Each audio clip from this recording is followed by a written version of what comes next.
नादिर काम अपने YouTube channel में एक नई वीडियो के साथ आपको खुशामदीद कहते हैं। इलेक्शन जो है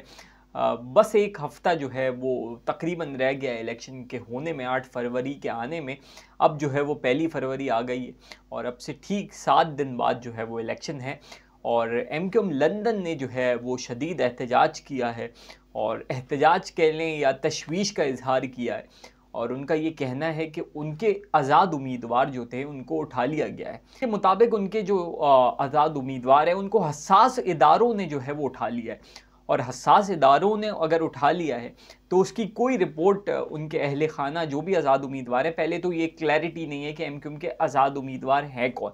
क्योंकि अब इलेक्शन में चंद दिन रह गए हैं और अभी तक आज़ाद उम्मीदवार आए नहीं हैं नज़र। डोर टू डोर कैंपेन उन्होंने शुरू नहीं की है, कोई बैनर उनके आवेज़ा नहीं है। और अगर उनको उठा लिया गया है तो बहुत सारे रिपोर्टर्स जो है वो फील्ड पे मौजूद होते हैं, और अगर कोई ऐसी एक्टिविटी होती है, जैसे अभी थोड़े दिनों पहले तहरीक इंसाफ की रैली में से जो है वो लोगों को गिरफ्तार किया गया, तो सब ने देखा कि जो है वो गिरफ्तार किया जा रहा है।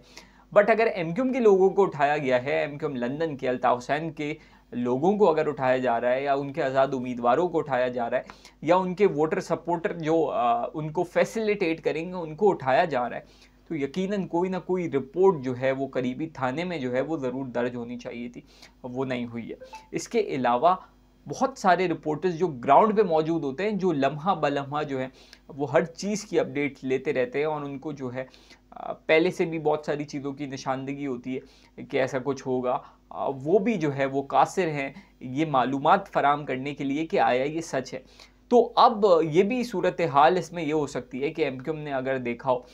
कि MQM ने दावा तो कर दिया था कि हम आज़ाद उम्मीदवार जो हैं वो लॉन्च करेंगे और हम जो है वो इलेक्शन में पार्टिसिपेट करेंगे, बट वो रिस्पॉन्स जो है उनको उस तरीके से नहीं मिल रहा, क्योंकि कैंपेन करने से तो PTI को भी नहीं रोका जा रहा। अगर उनके भी लोग डोर टू डोर जाते हैं या उनके बैनर्स जो होते हैं वो तो करने दी जा रही है, इससे ज़्यादा इजाज़त नहीं है PTI को। लंदन यानी अल्ताफ़ हुसैन ग्रुप कोई जवाब ढूंढ रहा है कि इलेक्शन से राह फ़रार इख्तियार करने का, और क्या उनको लग रहा है कि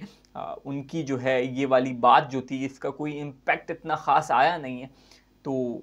क्या उन्होंने ये सोच लिया है कि अब हमें बायकॉट करना है। बायकॉट करने का कोई ना कोई रीज़न होना चाहिए, और उसके पीछे जो रीज़न वो बनाने की कोशिश कर रहे हैं वो ये हो सकता है कि हमें जो है वो इजाज़त नहीं मिल रही, हमारे लोगों को गिरफ़्तार किया जा रहा है। तो ये ख़बरें जो है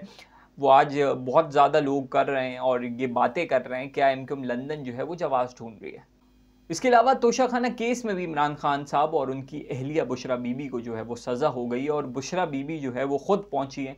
अपनी गिरफ्तारी देने के लिए, और उसके बाद बनी गाला उनके घर को ही जो है वो सब जेल डिक्लेयर कर दिया गया। मुस्लिम लीग नून ने बड़ी इस पे जो है वो हैरत का इजहार किया है कि मरियम नवाज़ को तो जेल में डाल दिया गया था, जरदारी साहब की जो बहन है फरियाल तालपुर, उनको भी जेल में डाला था, तो बुशरा बीबी को क्यों जेल में नहीं डाला गया। तो इस पे जो है कहीं ना कहीं इतनी सारी चीज़ें जो है वो इमरान खान के ख़िलाफ़ जा रही हैं, लेकिन उसके बाद भी जो है वो लाडले का टैग जो है वो इमरान खान पे लगा हुआ है। बहुत सारी अफवाहें जो है वो चल रही हैं कि इलेक्शन क्या मुलतवी होने वाला है। बलूचिस्तान में जो है वो कुछ हालात सही नहीं है, PTI के एक उम्मीदवार को जो है वो कत्ल कर दिया गया। इसके अलावा पीपल्स पार्टी के भी एक जगह जो है वो कोई बम फेंका गया है। तो ये इक्का दुक्का वाक़यात जो हैं ये हो रहे हैं, तो क्या इस जवाज़ में जो है वो क्या इलेक्शन मुलतवी हो सकते हैं। तो इलेक्शन कमीशन ने जो है वो एक इजलास तलब किया है, और IGs को भी तलब किया है, बलूचिस्तान के भी और पख्तूनख्वा के भी, और उसके अलावा हसास इदारों के जो अफसरान हैं उनको भी बुलाया है ताकि इलेक्शन पे जो है वो डिस्कशन हो।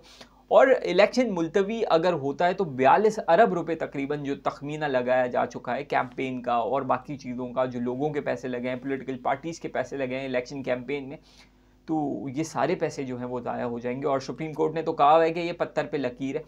और अगर ये चीज़ें होने भी हैं तो इलेक्शन कमीशन जो है वो सिर्फ एक एडवाइस जारी कर सकता है। ये फ़ैसला जो है वो सुप्रीम कोर्ट का है, और अगर कोई ऐसी चीज़ होती है तो ये सुप्रीम कोर्ट जाएगी। कल जुमेरात का दिन है, और जुमेरात के दिन के बाद सिर्फ जुम्मा बचता है, और उसके बाद अगर ये केस सुप्रीम कोर्ट में जाता है कि इस पे गौर किया जाए कि हालात सही नहीं हैं, तो इलेक्शन को आगे बढ़ाया जाए, तो हो सकता है कि ये नेक्स्ट वीक में, और इलेक्शन से 2-3 दिन पहले अगर कोई ऐसी सूरत हाल बनती है, और बहुत सारे जो है वो ये भी कह रहे हैं कि हो सकता है कि हालात ख़राब पख्तूनख्वा में ज़्यादा हैं, वैसे सिंध में, पंजाब में, बलूचिस्तान में भी कोई इतनी ज़्यादा सिचुएशन आउट ऑफ कंट्रोल नहीं है।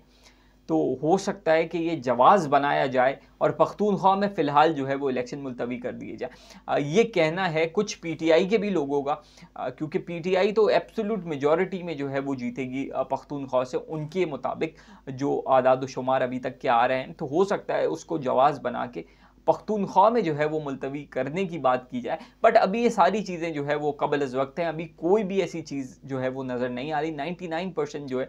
बल्कि जो पैसे होते हैं आरओज़ को देने होते हैं और दूसरी चीज़ों के लिए, वो भी जारी हो चुके हैं। तो अभी तक के मुताबिक तो इलेक्शन होगा और ऐसी कोई भी खबरें नहीं है, लेकिन जब बातें चलती हैं तो फिर लोग अपनी राय देना शुरू कर देते हैं। इसके अलावा एमक्यूएम पाकिस्तान जो है वो परेशानी का शिकार एक बार फिर हो गई है और ये परेशानी इस बार जो है वो उनको इनके इत्तेहाद की वजह से हुई है। उसका रीज़न ये है कि सिपा साहबा एक जमात है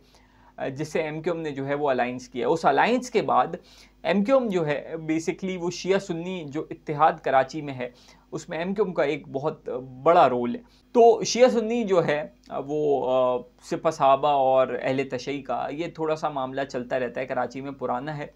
और तो फिर शियाओं के जो ग्रुप्स में ये बातें शुरू हुई कि एमक्यूएम ने जो है वो एक ऐसी तंजीम से जो है वो इत्तेहाद कर लिया है, तो एमक्यूएम को वोट ना दिया जाए।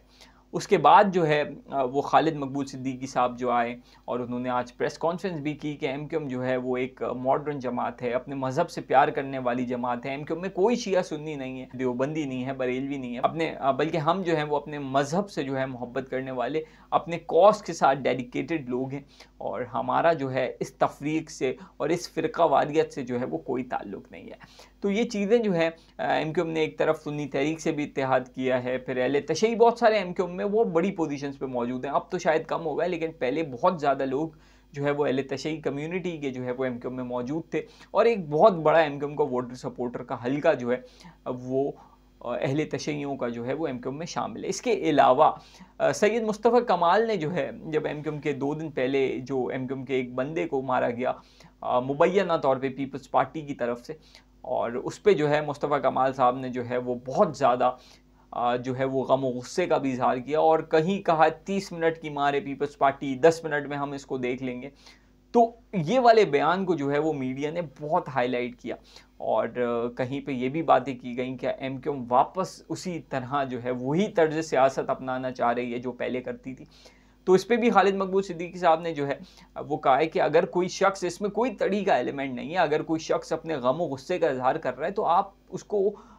किस तरफ लेके जा रहे हैं। मीडिया को उन्होंने शदीद तनकीद का निशाना बनाया खालिद मकबूल सिद्दीकी साहब ने। तो ये चीज़ें एमक्यूएम ने जो है वो गले पड़ गई हैं और बहुत बड़ा वोटर एमक्यूएम का जो है वो इससे मुतासिर हो सकता है अगर कोई ऐसी चीज़ होती है। और मुस्तफ़ा कमाल साहब जो है उनको जो है वो देख के बोलना होगा, बयानात में थोड़ी सी नरमी लानी होगी। एमक्यूएम को देखना होगा कि वापस वही वाली चीज़ें ना हो जाएं कि एक बंदा बयान दे फिर पूरी पार्टी उसको डिफेंड करने में लग जाए। तो अब तक के लिए इतना ही, मिलते हैं अगली वीडियो में, तब तक के लिए अल्लाह हाफ़िज़।